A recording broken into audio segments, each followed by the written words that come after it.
आप सबको जय मसीह की। आज के दिन जो परमेश्वर ने वचन दिया है वो है भजन संहिता 19 की 14 में, मेरे मुंह के वचन और मेरे हृदय का ध्यान तेरे सम्मुख ग्रहणीय हो। परमेश्वर का वचन कहता है कि हमारे मुंह के वचन और हमारे हृदय का ध्यान परमेश्वर के सम्मुख ग्रहणीय हो। उसमें लिखा ना कि कुछ लोग जो है व्यर्थ कल्पनाएँ करते हैं, जिससे परमेश्वर क्या है, घृणा करता है।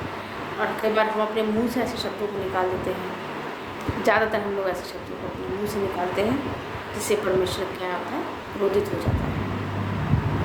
तो इसलिए हमें अपने मुंह की चौकसी और अपने जो भी हम सोचते हैं, हृदय का ध्यान परमेश्वर के सम्मुख ग्रहणीय होना चाहिए। ऐसा नहीं हम मुंह से तो वचन में लिखा ना, मुंह से तो वो आशीर्वाद देते हैं लेकिन मन में कोसते हैं।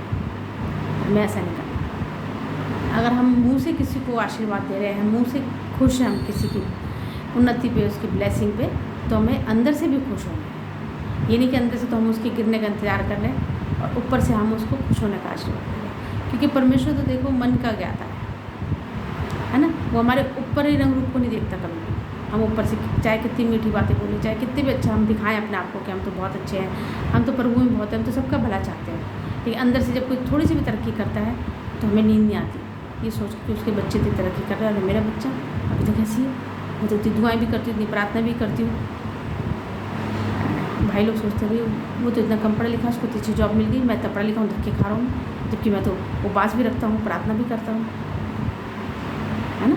लेकिन क्या है, परमेश्वर हमारे मुख के वचन और हमारे हृदय का ध्यान देता है। इसलिए अपने शब्दों को तोलें और फिर बोलें और अपने हृदय को भी शांत रखें और प्रभु में हमेशा धीरज बना के रखें, क्योंकि परमेश्वर में धीरज है, उम्मीद है। इसलिए कभी भी किसी की तरक्की देख के, किसी की अच्छाई देख के आप अपने मन को, आप क्यों अपने आप को बुराई में करते हैं, आप क्यों पाप में गिरते हैं।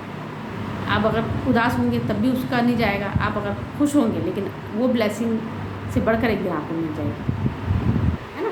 अगर आप उदास होकर परमेश्वर के क्रोध को कमा लेंगे तो बेकार है।